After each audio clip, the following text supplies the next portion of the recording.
Thanks for downloading a 3CR podcast.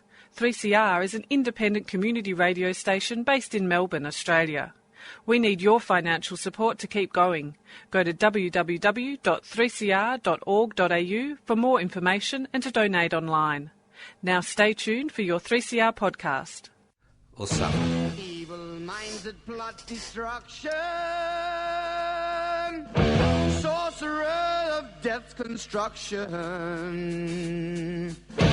in the fields of bodies burning, as the war machine keeps turning, death and hatred to mankind, poisoning their brainwashed mind. Welcome to the Anarchist World This Week, broadcast across Australia on the National Community Radio Satellite.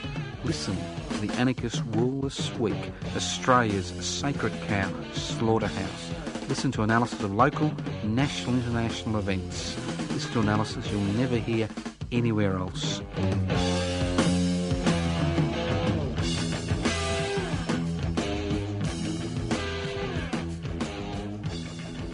Once again, the Anarchist World This Week is here on the Community Radio Network. Like the dog shit you can't scrape off the bottom of your shoe and the smell lingers on for a week. That's us, the Anarchist World This Week. We're here to give you an analysis you'll hear nowhere else in Australia. Maybe on the planet, but in Australia. All right, what's anarchy? Well, it comes from the Greek anarchos. It means without rulers. Did you hear that? And I'm not talking about the rulers you used to use in school before the internet age. I'm talking about rulers, those who rule us.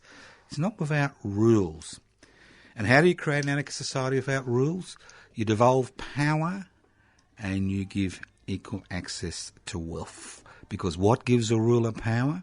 Their ability to acquire wealth and their ability to exercise power, which comes through the creation of hierarchy. So an anarchist is somebody who wants to live in a society without rulers, which is based on direct democratic principles where wealth is shared, held in common and used for the common good. So if you're looking for really exciting stuff where you can die, join Islamic State or the Liberal Party. But if you're looking for sensible ideas of how people can cooperatively live together in the land of Oz and possibly the universe, even the Milky Way, well, keep listening to the Anarchist World This Week. My name is Joseph Scar. If you've got any complaints, fine, send them in. I'll look at them. But don't expect that I'll agree with you. Now let's start off. I get fascinated. I'm really fascinated. Remember a few weeks ago we talked about class in 21st century Australia? Yes, we had the audacity to use the C word, class, C-L-A-S-S. And I'm not talking about a classroom, but class. Yes, it does exist. Class divisions do exist. And during the deregulation, privatisation, globalisation, corporatisation, revolution that has swept Australia over the past 40 years, the nature of class has changed, and we have 4 distinct classes in Australia. And it doesn't matter whether you're white or black or pink or yellow, good or bad, we have 4 distinct classes. And the first one is the corporate squatters, and we all know about that corporate squatters. That 1% of society that owns the means of production, distribution, exchange and communication, which doesn't pay tax. And the corporate squatters are our gods. They are beyond reproach because they create jobs. They're out there. You know them. Pick up the 1,500 richest corporations that are active in Australia.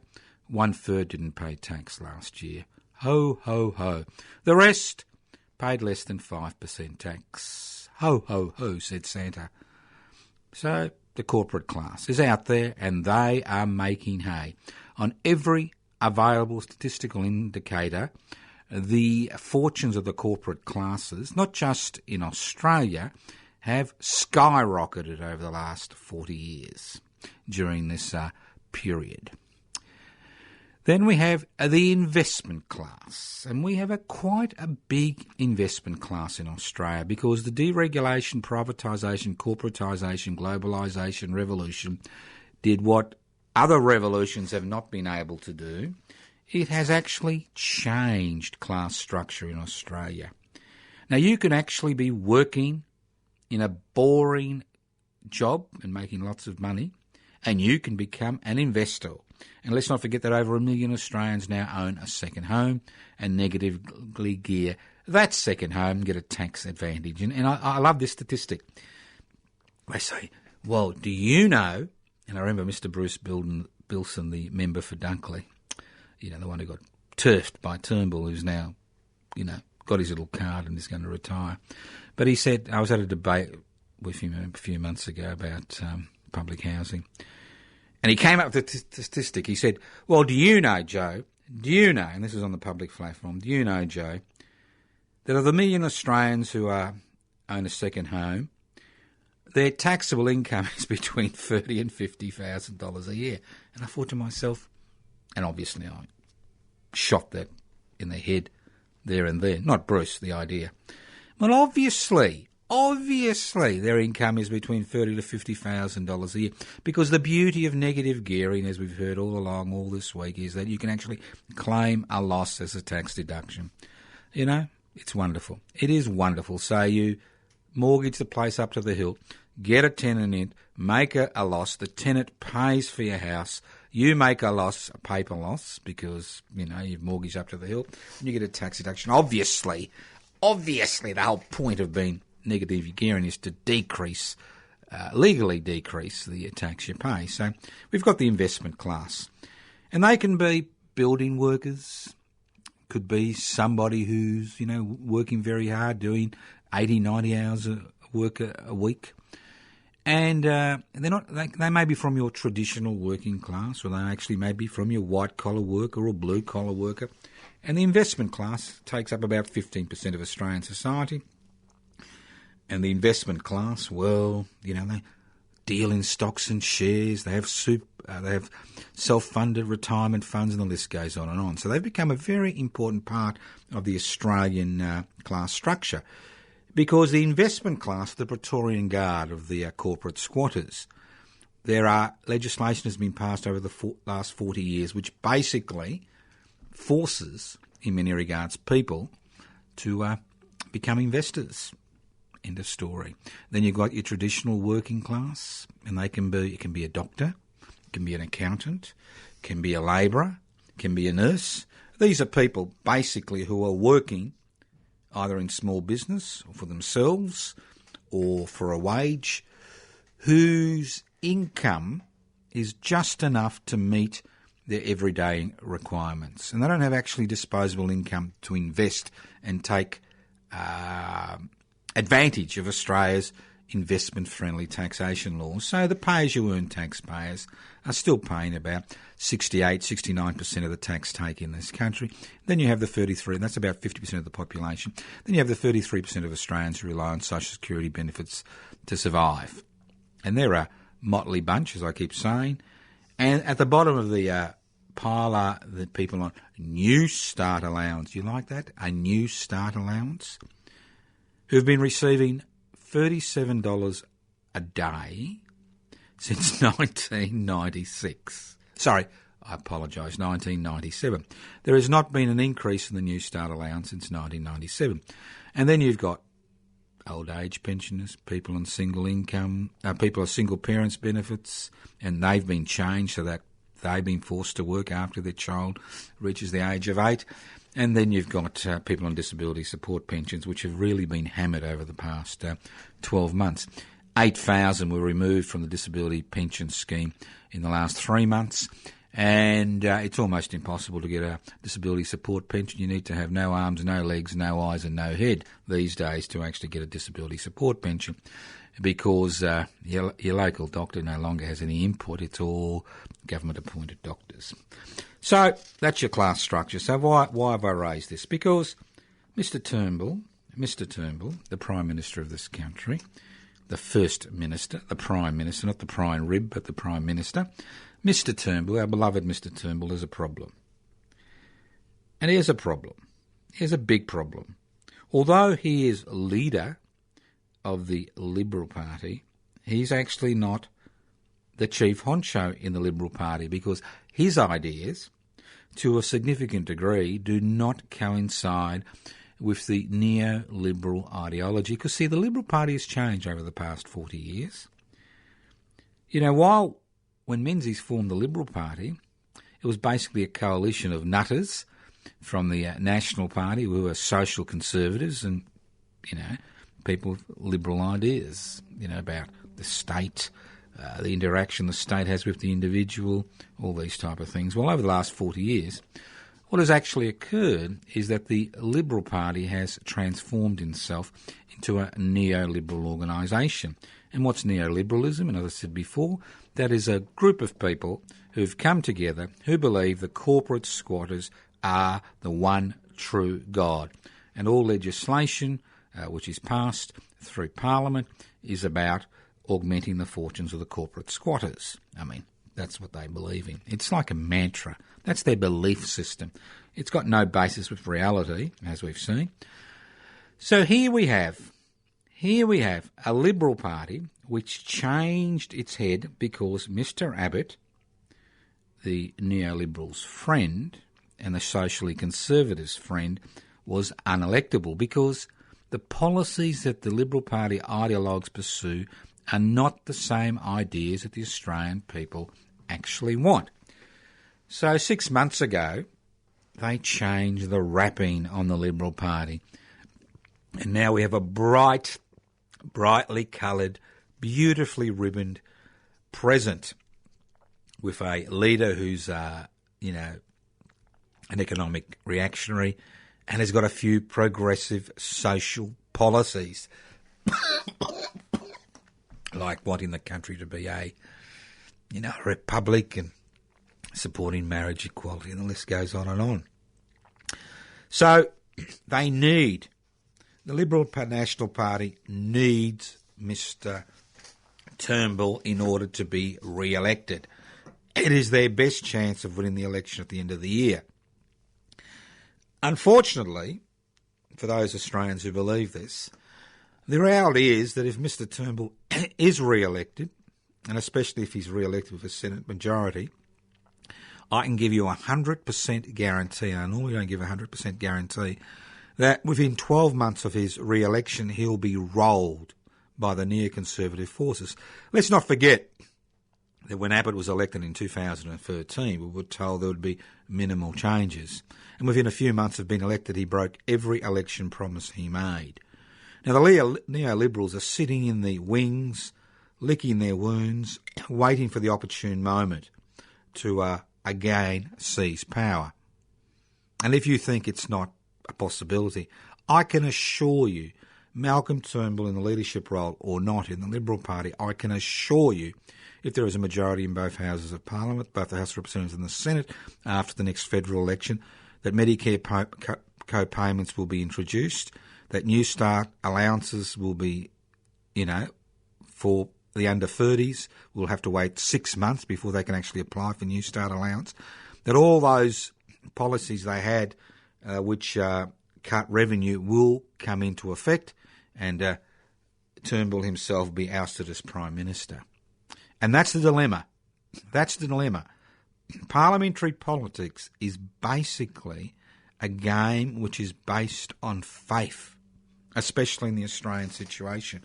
It is based on faith. The faith that your political representative will do what they promise to do. And the dilemma with Australian parliamentary politics is there is no mechanism by which you can call that representative, you can call them to account during their period in Parliament if they break every one of their promises and bring in a few surprises. You've got to wait till the next election.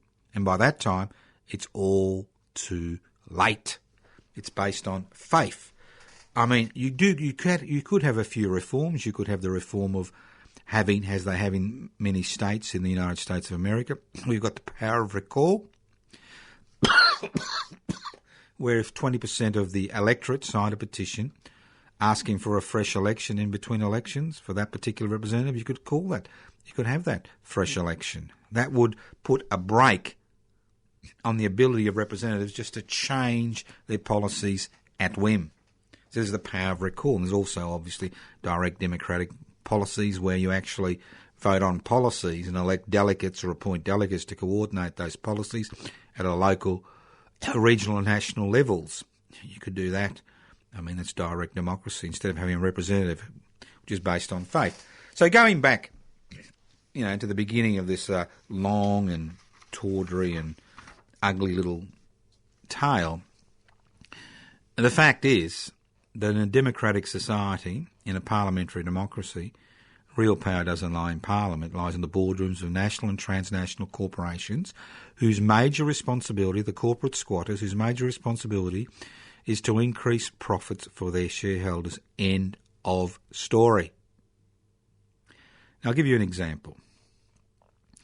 Let's move on to services.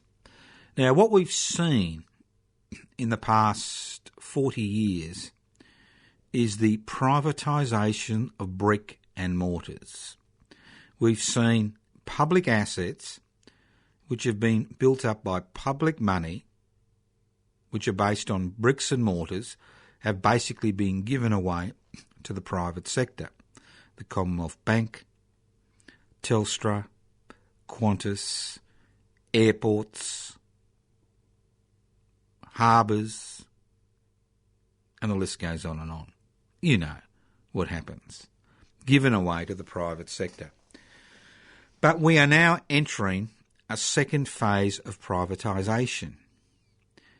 And that second phase of privatisation is based on the concept of outsourcing services which are delivered by the government traditionally to private organisations. Now, we've seen that already with Centrelink and the provision of welfare services, which have basically been privatised.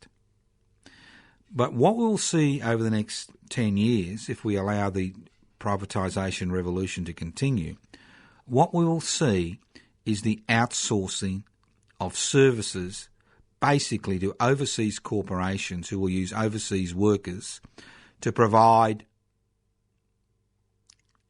services which we currently provide by the public sector. For example, it's already been floated, the idea of Medicare payments which are processed by the public service, which will be sold off to a private organisation which could do all this overseas for a minimum of the cost and, maximise their profits.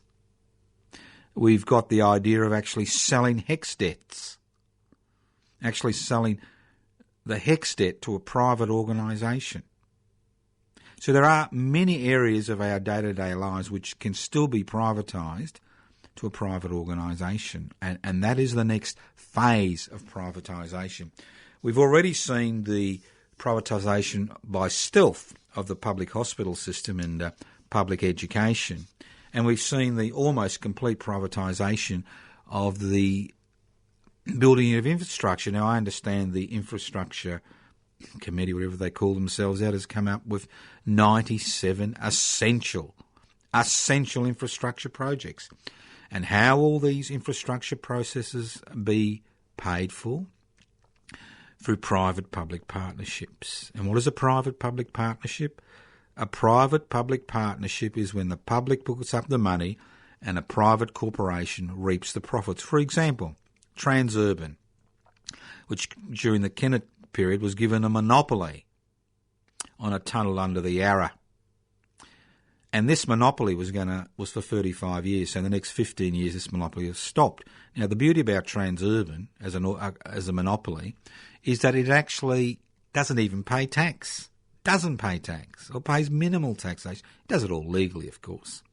And now they've entered an agreement with the Andrews-led state Labor government to provide a tunnel near Westgate, and that will allow them to extend their monopoly on the Transurban tunnel under the Yarra for another 20 years. Extraordinary situation. So what we see is future generations' financial welfare being squandered by governments who are making decisions for the next 30, 40 or 50 years, whether it's the sale of the Port of Melbourne, or whether it's allowing Transurban to, build essential public infrastructure and giving them a monopoly on exploiting that public infrastructure. So we're going to see the same policy around Australia, where private corporations will build public infrastructure with public money to a significant degree and then be given a monopoly on the use of that public infrastructure for the next 30 to 40 years, which they can extract a profit from. And that's the dilemma. And we find ourselves in this situation for one very good reason. And that very good reason is that corporate Australia pays voluntary taxation, if they pay taxation at all. So it's interesting that the concept of increasing a GST has now been set by the wayside because it makes the Turnbull government unelectable. But why was the big policy debate about increasing the GST? And the big policy debate about increasing the GST was that it would put the maximum burden on those least able to afford it, those on social security benefits and on workers earning less than $70,000 a year. This is where the burden would have been to actually pay to keep the public health sector and public education running. This is what it would be. Now, that idea has been shelved. The next idea is an attack, which I support, on the investment classes. Because those people who use the investment laws to their advantage to a significant degree are the 15% of Australians who've got disposable income to play on the stock market or buy an investment property. These are the people who are benefiting from those laws. But you'll notice none of the political parties, the major political parties, are willing, not one of them, are willing to tackle the corporate squatters. Now, Public Interest Before Corporate Interest is a political party that has been organised currently with the main task of tackling the corporate squatters. It's important that when you live in a country, when you live in a nation, which we are citizens of, it is important that the public interests always be put before sectional corporate interests.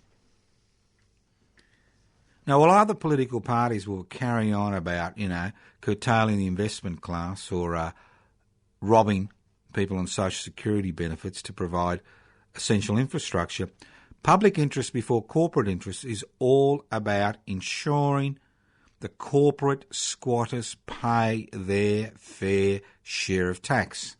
And that's why public interest before corporate interest is holding monthly rallies on the first Friday of the month. They meet at 4:30 p.m. at Federation Square. So put that in for March and then walk to a significant corporate squatters headquarters in the Melbourne CBD. And if you're listening to this program in other states, which you are, you can do exactly the same program. That's why public interest before corporate interest, which now has over 570 members, is aiming to be registered as a political party before the next federal election. Because there is no one in this country that is willing to put public interests before corporate interests as the central plank of their political, social and cultural program. No one. Because everybody's too frightened to bite the hand that feeds them. And as we're not fed by the corporate squatters, we don't care. Listen to The Anarchist World this week, broadcast across Australia on the Community Radio Network. My name is Joseph Toscano. I'm hosting today's program. If you want to become a member of Public Interest Before Corporate Interests, you can download the application form from pibci.net, pibci.net. And if you're one of those people who sits around and wonders, when change will occur, just remember, we are the people we've been waiting for. You can't rely on the traditional political parties. You can't rely on the corporate-owned media. And you can't rely on the government-gilded ABC to ensure that public interests are always put before corporate interests. You can't rely on your local religious group. You can't rely on your local life-saving club. If you want to be in an organisation that puts public interest before corporate interests, I encourage you to join. And if you want to form a branch in the place where you work and live anywhere in this country, give us a call, 0439 395 489, because we want this to be a national movement. And if you ain't got a phone to ring me, you can always write us a letter on Post Office Box 20, Parkville 3052. Post Office Box 20, Parkville 3052. Or you can go to the website, pibci, pibci.net, and download an application form, or you can email us at info@pibci.net. The ball's in your court. We don't beg. Ball, you can either do something or you can cry in your soup. It's up to you. You can go cast your ballot every 3 years and then moan and groan about nothing ever changing, about how those rights and liberties that you've been able to exercise have been whittled away, and you can cry and write a letter to the editor or ring up a talkback radio station. I mean, we need to build a political movement which is not based on ideological certainties, but which is actually based on everyday reality. This is nothing new. This is something that's happening all across Europe. The people are saying enough is enough. Enough is enough, and that's what it's about. For example, Medicare. Now, Defend and Extend, Public Interest Before Corporate Interest is holding a Defend and Extend Medicare rally in the harbourside town of Hastings in Victoria. That's right. Not just a Melbourne CBD initiative, all across the country. And it'll be held on Thursday, the 18th of February. And if you are a member of Public Interest Before Corporate Interest, if you have a look at your newsletter, which you will have received either by snail mail or email in the last week or so, have a look there. Join people. It's at they'll be meeting at the corner of Queen and High Street, Hastings, at 9:30 a.m. If you think it's a long way to come, it is a long way to come if you don't live in that area. But there's I understand, a market going on that day, and that later on in the day, the Defend and Extend, the Public Interest Before Corporate Interest Defend and Extend Medicare crowd will be walking down to the office of the world's greatest environment minister, that's what I'm told, Mr. Greg Hunt, at 184 Salmon Street, Hastings, to deliver a letter asking for the $7 to $8 billion paid to the private health insurance industry to be returned to Medicare. People say, well, what do you expect, Well, nothing happens if people don't get involved. I'll give you an example. Medicare, the most important social reform in this country since the Second World War. It was introduced in 1973 by the despised Whitlam government to provide universal health care to every Australian, irrespective of their age, their financial ability to pay. It didn't matter who you were, you would have access to basic care, health care. And to a large degree, healthcare in this country has been affordable to the last 2 to 3 years to a significant block of Australians, to most Australians, not all Australians, but most Australians. And that has been through the Medicare scheme, which is a national insurance scheme. It's paid through a levy of 1.5% on taxable income, and it's also paid through consolidated revenue.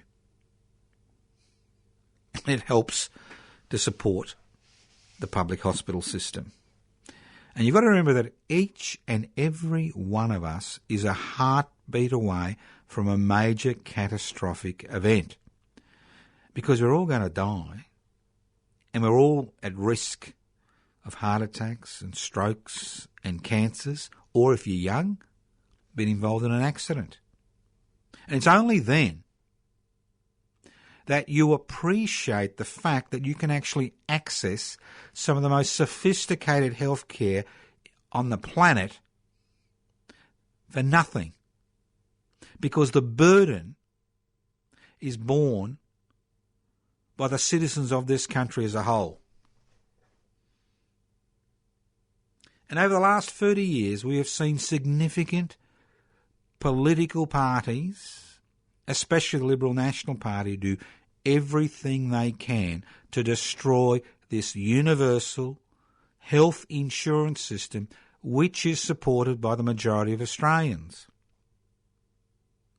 Because you can have the most sophisticated investigation in the majority of cases for nothing.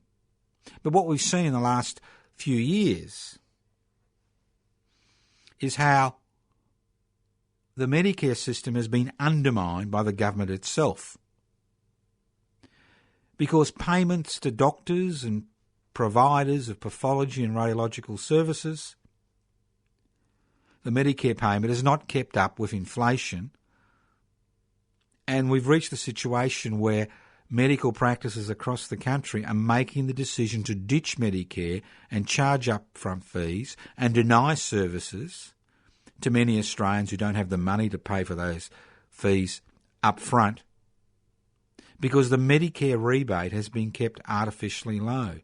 And then we've seen the dilemma in the public hospital system, where in Victoria alone, the federal government under our beloved ex-Prime Minister, Mr Abbott, the Prime Minister in waiting after Turnbull is rolled sometime next year, if they win the next election, what we've seen is this constant attack on the public hospital sector, $70 billion removed from the public hospital sector, and people who don't have the disposable income to pay those medical fees, and that's the majority of people if you're involved in a catastrophic event, find themselves in that situation. And what we've seen for miserable $5 billion, we saw the privatisation of Medibank Private, which was owned by the government of the day, which was the largest private health insurance company in this country. And it was privatised a year ago. And since it was privatised, we have seen the skyrocketing, not only just private health insurance fees, but the skyrocketing of health costs for the nation as a whole. Because once you have a private health insurance company which is owned by the government, which is privatised, you lose the ability to control the marketplace. And it's worse when it comes to the private health sector, because now that we only have private health insurance companies that dominate the marketplace, what we are seeing is the amount of money which is diverted from the public health system into the hands of the private insurance company has increased. And if they get their 5% to 10% increase, which they're demanding in April, you will see that the cost to the community of supporting the 40% of Australians who are, in many cases, forced to take out private health insurance, because if you earn above an amount, I think it's about $70,000, it could be $80,000, you have to take out private insurance, or you charge a double Medicare levy. So that's the dilemma. We now see the private health insurance company having no break on the fees they can charge, and they're maximising. I understood them. Medibank Private was congratulating itself because it had made a profit, and it was sharing that profit not with its customers, people who took it, but with its shareholders. So the whole concept of a private health insurance company which was there to provide services to people who wanted them and put downward pressure on hospital and private health costs has changed to provide a return to shareholders. And we see Medibank Private now fighting tooth and nail to get rid of all those elderly and disabled and sick people, the over 55s, who've got private health insurance, who use private hospitals, who are now finding that irrespective of whether they have top hospital cover or not, they are paying $2,000 to $3,000 for every private hospital admission. And that's a dilemma. Every time you privatise a major brick and mortar institution, whether it's the Commonwealth Bank 20 years ago, Telstra 15 years ago, when you privatise these institutions, the break that a publicly owned institution has on the prices which the private sector can actually apply is removed, and prices go through the sky. Look at electricity. Look at gas when that was privatised. You can see what I'm saying is fact. F-A-C-T. So, that's the dilemma, isn't it? You've got 24 million people, and congratulations to the 24 million person. A few days ago we ticked over 24 million people. You've got 24 million people living on a continent. We're not 24 million people living on an island in the middle of nowhere. We're not 250 million people living on a swamp like in Bangladesh. We are 24 million people living on a continent with considerable resources, right? Considerable resources. And we can't even take care of the basic needs of every citizen and resident in this country. Homelessness is a perennial issue. Access to healthcare is now becoming an issue for an increasing number of Australians because of the privatisation of many segments of the public health sector. Let's not even talk about public education, where we see privately owned schools being subsidised heavily by the government of the day at the expense of public schools. Now, obviously, you need 3 rowing sheds if you're a privately owned school. Obviously. Now, I've got nothing against private education. So if people want to send their kiddies to a private school, let them pay the full fee. And if they bitch about the fact that they pay taxes, which I doubt, because most of them are in the investment class, they don't pay that much tax. If they bitch about that, well, that's the contribution they make, to cross-subsidise the rest of the community. So we've now created a society where there's no social elevator, where the children of working people, the children of people on social security benefits, and let's not forget that over 500,000, almost 700,000 children live below the poverty line in this country because of the situation of their parents. So we now got the situation where the twain shall never meet. And then you've got the scholarship system in the private school sector, where they cherry pick, students from the public sector who show a bit of promise. Extraordinary, isn't it? All courtesy of the Australian taxpayers. And it's all been, ticked off by the High Court of Australia, which said quite simply, when the Defence of Government Schools organisation was almost bankrupted almost 20 years ago, over 20 years ago, it said, well, the state can do it. End of story. End of story. And let's not talk about public infrastructure. So I said before, public interest before corporate interests has been established, will be a fundamental feature of the political and social and cultural life of this country for many years to come. We may just be a drop in the ocean today, but the idea that, the public interest should always take precedence over corporate interests is having a large deal of traction. We've got almost over 570 members currently. Next week it'll be over 600. Within a few weeks' time, hopefully within a few months' time, will be registered as a political party. But that's not the be-all, end-all of public interest before corporate interest.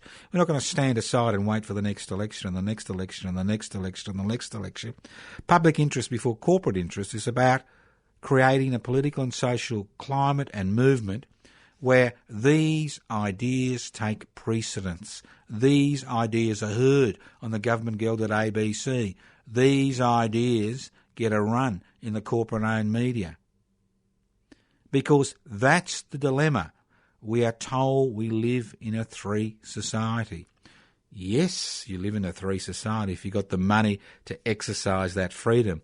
The more money you have, the more options you have. The less money you have, the fewer options you have. It's that simple. That's what capitalism is all about.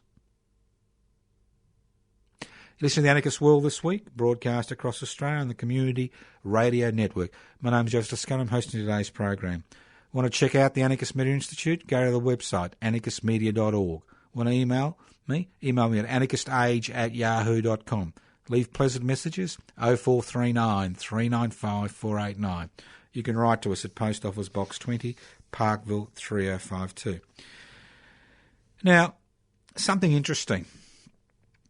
On Thursday, the 18th of February, between 6 to 8 p.m, if you find yourself in Melbourne, there's the People's Tribunal book launch. You like that? The People's Tribunal book launch. And the book launch is an inquiry into the business improvement program that occurred in Melbourne University, at Melbourne University in 2013 and 14, in which 540 professional staff lost their jobs and thousands more were made to feel invalidated and attacked. Now, this thing of destroying staff was outsourced to a privately owned company. And they were paid $6.5 million in 2013 to devise a process via which Melbourne University could be eviscerated. So the book collects the proceedings from a People's Tribunal that was held last year. It was an initiative of members of the University's Indigenous community. It is now published by the Aboriginal Humanities Project in association with a Discipline Journal. Now, everybody is welcome to attend the People's Tribunal book launch. It'll be at Thursday, the 18th of February, from 6 to 8 p.m.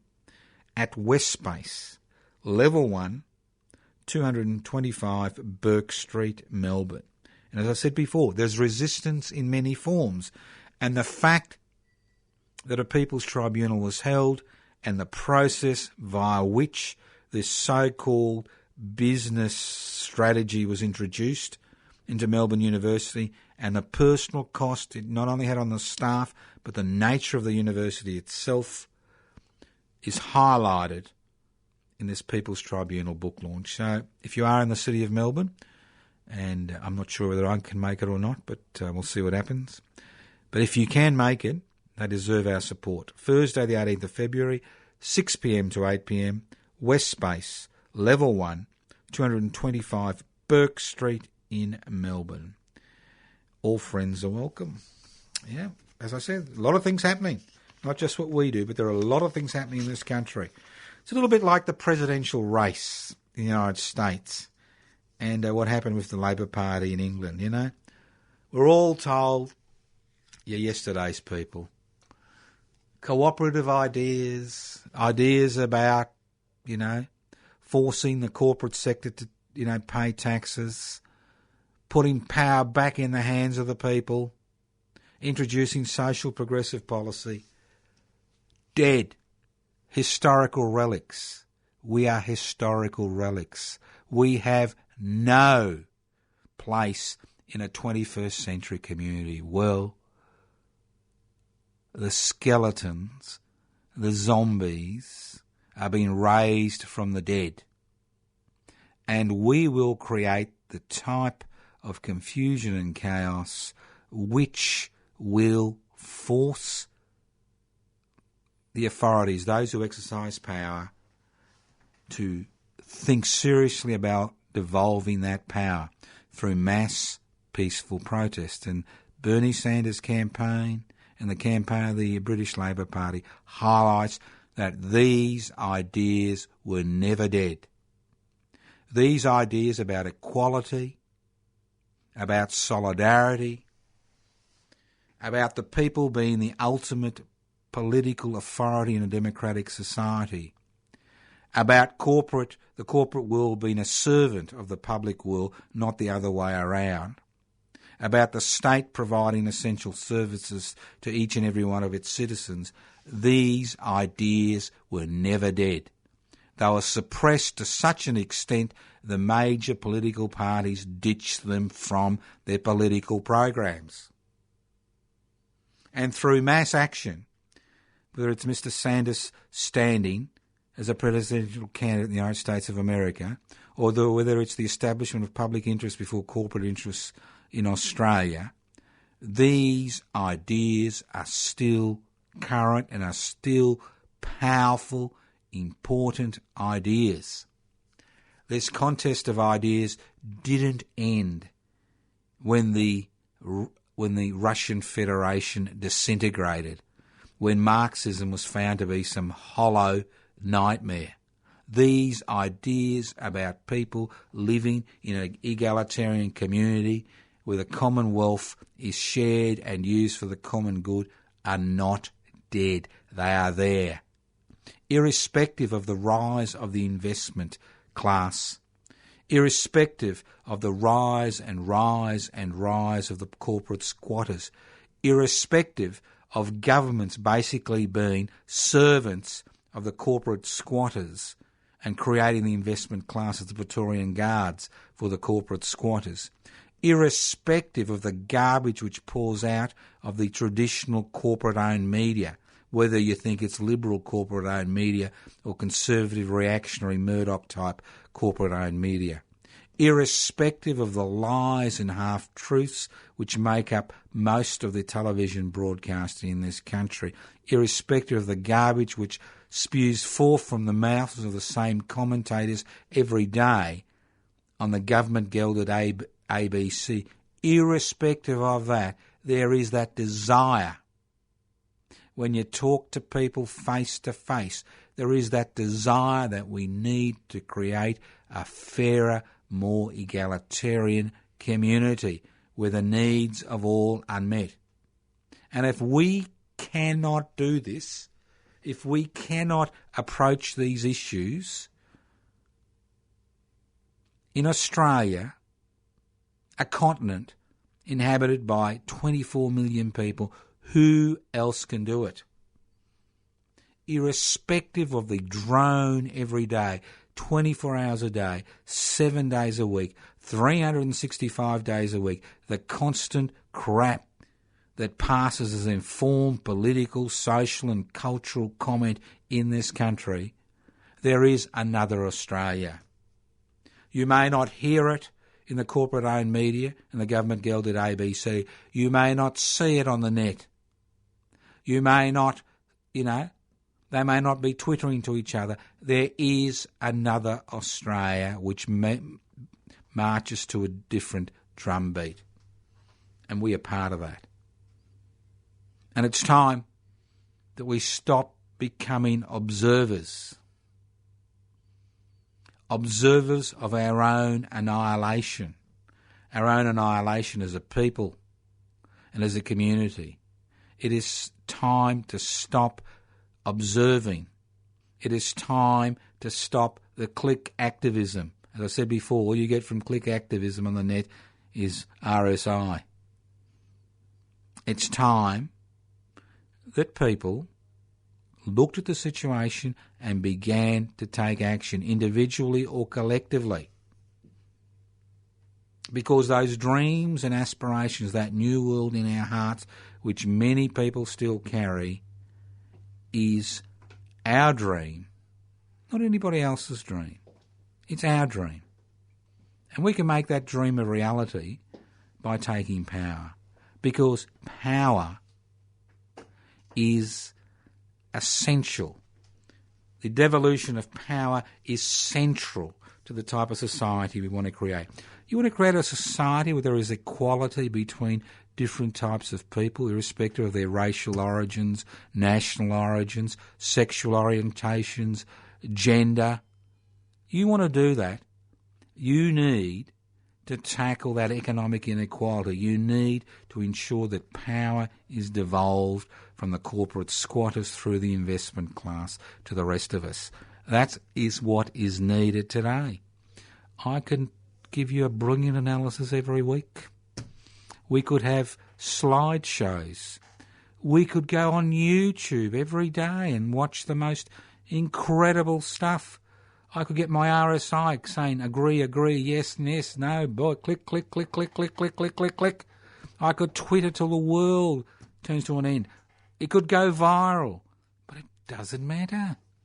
It is just an instant. It is of no concern. The only political and social movements which have any relevance are those that are willing to take that action to the streets.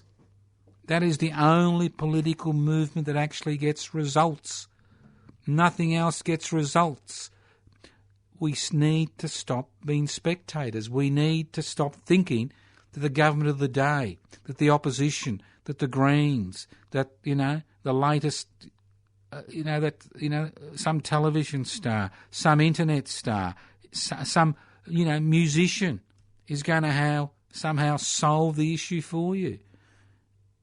But the problem is yours. It's in your hands. You can continue to live the life we lead today, or you can live another life. It's up to you. It is up to you. Using a tennis analogy, the ball's in your court. You can hit it back, and we can have a nice game. You can let it go past you. You can hit it outside the court.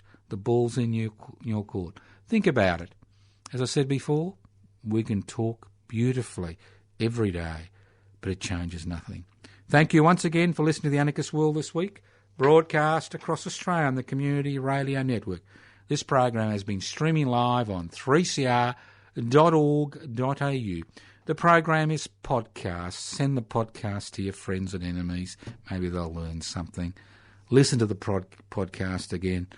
Become a member of PIBC, Public Interest Before Corporate Interest. Download the application form from pibc.net. You can write to us at Post Office Box 20, Parkville 3052. You can leave messages on 0439 395 489. You can email us at info@pibc.net. Interested in anarchism? Go to the website, anarchistmedia.org. You can email us at anarchistage@yahoo.com and write to us at Post Office Box 20, Parkville 3052, or leave a message on 0439 395 489. Thank you once again for listening to The Anarchist World this week on your local community radio station. And remember, once you actually get out and meet like-minded people, you develop new friendships, new associations, new meanings as far as your life is concerned. This is the way it should be.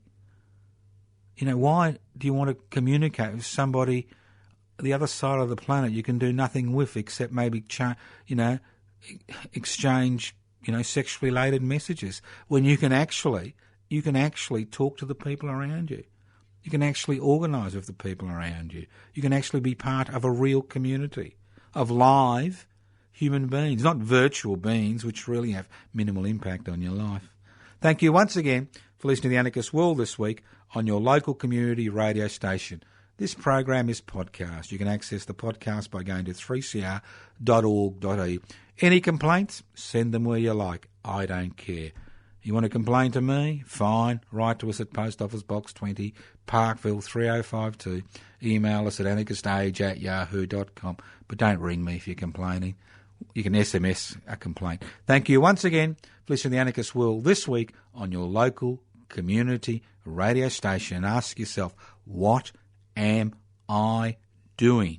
What am I doing to change what is happening in the world today? What is my contribution?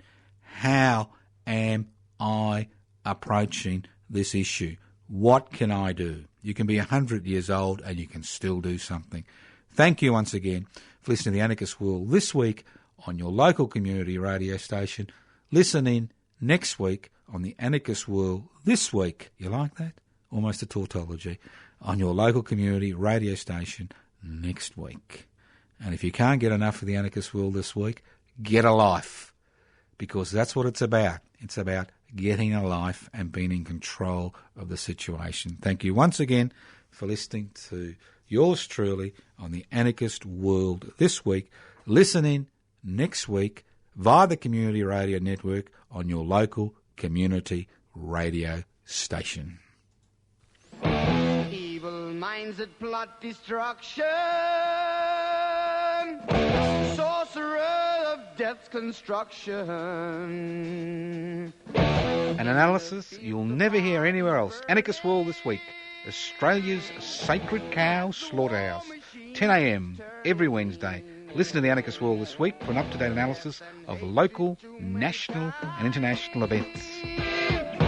Poisoning their brainwashed minds. Oh, Lord, yeah.